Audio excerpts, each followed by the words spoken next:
భోజనం చేసిన తర్వాత మనం ఆ కంచంలో మనం చెయ్యి కడుక్కోవచ్చా, కడుక్కోకూడదా? ఎప్పుడు చెయ్యి మనం బయటికి వెళ్ళి కడుక్కోవాలి. అన్నం తిన్న తర్వాత ఖచ్చితంగా కాళ్ళు కూడా కడుక్కోవాలి. తినడము అనేది ఏదో కడుపు నింపుకోవడానికి తినేది కాదు, అది ఒక తపస్సు, అది ఒక యజ్ఞం. పూర్వం ఆత్మారాముడు తృప్తి చెందాడు అనేవాళ్ళు అన్నం తినంగానే. గురుగారు, భోజనం అంటే ఎలా చేయాలి? భోజనం చేసిన తర్వాత మనం ఆ కంచంలో మనం చెయ్యి కడుక్కోవచ్చా, కడుక్కోకూడదా? ఈ సందేహాలన్నిటినీ మాకు నివృత్తి చేయండి. అన్నము తినడము అనేది ఏదో కడుపు నింపుకోవడానికి తినేది కాదు, అది ఒక తపస్సు, అది ఒక యజ్ఞం. అందుకనే మన పూర్వీకులు అన్నం తినే ముందు చాలా శుద్ధంగా అలా జల్లం చల్లి దాని చుట్టూ పరిశేచన చేసుకొని ఆ అన్నం తినేటప్పుడు అంతసేపు భగవన్నామం చేస్తూ కేవలం సుఖేన మౌనేన భోక్తవ్యం స్వస్థమానసై అని స్వచ్ఛమైనటువంటి మనస్సుతో భోజనాన్ని ఆచరించు. అలా అన్నం తింటారు కాబట్టే మన పూర్వీకులు నా కడుపు నిండిందండి, అబ్బబ్బా నాకు తృప్తిగా ఉంది, నా కడుపు నిండింది అనేటటువంటి మాటలని చెప్పేవాళ్ళు కాదు. పూర్వం ఆత్మారాముడు తృప్తి చెందాడు అనేవాళ్ళు అన్నం తిన. ఎందుకు? కృష్ణ పరమాత్మ అహం వైశ్వానరో భూత్వా ప్రాణినా దేహమాశ్రిత ప్రాణ అపాన సమాయుక్తం పచామ్యన్నం. నేనే మీ శరీరం లోపల అగ్నిహోత్ర స్వరూపుడిగా ఉన్నాను.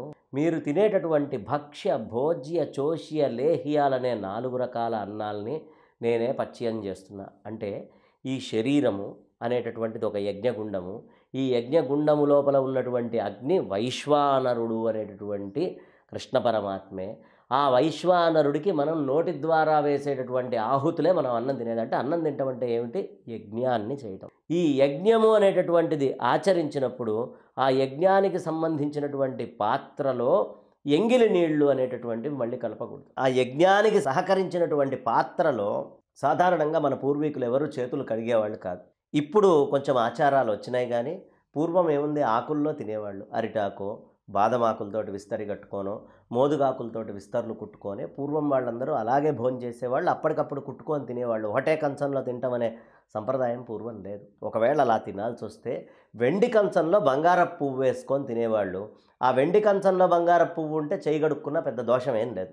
లేకపోతే వేరే ఏదైనా ఉపపాత్ర పెట్టే చేయి కడుక్కోవాలి. దీనికి ఇంత యాగం చేసినటువంటి వాడు అందులో చెయ్యి కడుక్కోకూడదు అనేటటువంటి సిద్ధాంతాన్ని మన ఋషి ఖచ్చితంగా నిర్ణయించి చెప్పారు. ఎప్పుడు చెయ్యి మనం బయటికి వెళ్ళి కడుక్కోవాలి. అన్నం తిన్న తర్వాత ఖచ్చితంగా కాళ్ళు కూడా కడుక్కోవాలి. కాళ్ళు కడుక్కోవడం వల్ల ఏమవుతుందండి అంటే, మనకి ఎప్పుడైనా వేడి గాలులు పైకి, చల్లటి గాలులు కిందకి దిగుతాయి. మీరు ఎప్పుడైతే చల్లటి నీళ్లు కాళ్ళ మీద పోసారో ఒక రకమైన వేడి ఏర్పడి ఆ వేడి అనేటటువంటి తత్వము నాభి దాకా వచ్చి మనం తిన్న అన్నాన్ని చాలా జాగ్రత్తగా పచ్చియం చేస్తుంది. ప్రాణ అపాన, అపానం అనేది గుదస్థానం దగ్గర, ప్రాణం పైనుంచి వస్తుంది. ఈ రెండిటితోటి సమన్వయం చేసుకొని నేను అరిగిస్తున్నా అన్నాడు కదా.